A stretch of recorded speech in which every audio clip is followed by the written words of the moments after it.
Hi, I'm Cassie, and I'm going to be reading Impatient Pamela Calls 911. All right, Impatient Pamela Calls 911. Pamela was very impatient. She always wanted to learn new things right now. One day, she and Martin played in a pile of leaves. They had a wonderful time flinging leaves high up in the air.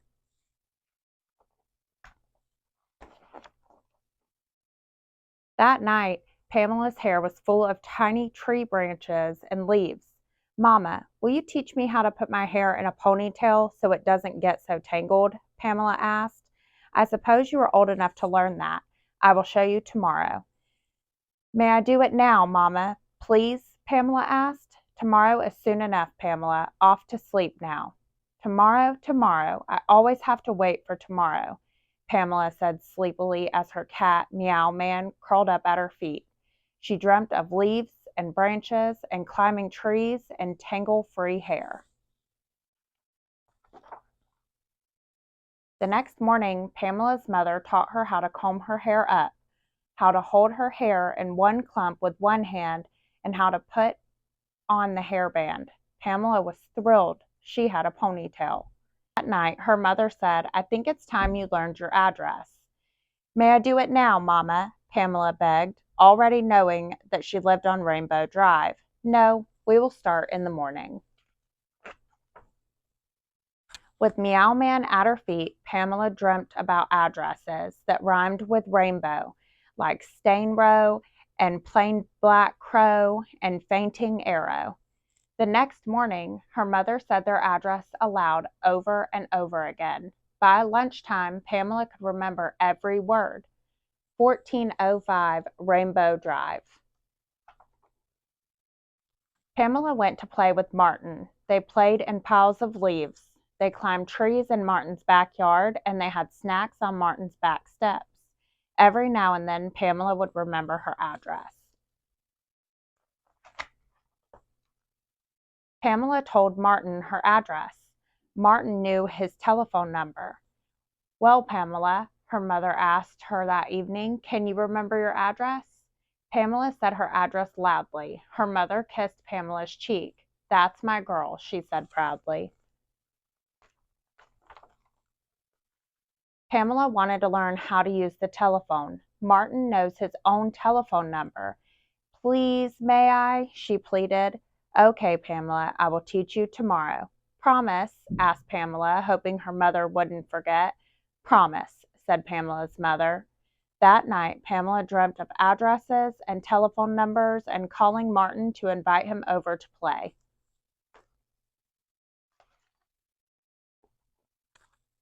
May I use the telephone now, Mama? Pamela asked the next morning. No, I need to finish a few chores first. Pamela waited impatiently. She sat and stared at the telephone, tapping her fingers on all the buttons and pulling the telephone cord. She waited and waited. She twirled her ponytail around with her fingers. She counted to 10 in her mind.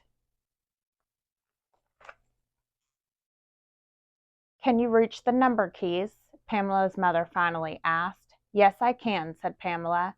First, you pick up the receiver and listen for a dial tone. Then you press the numbers you want to call.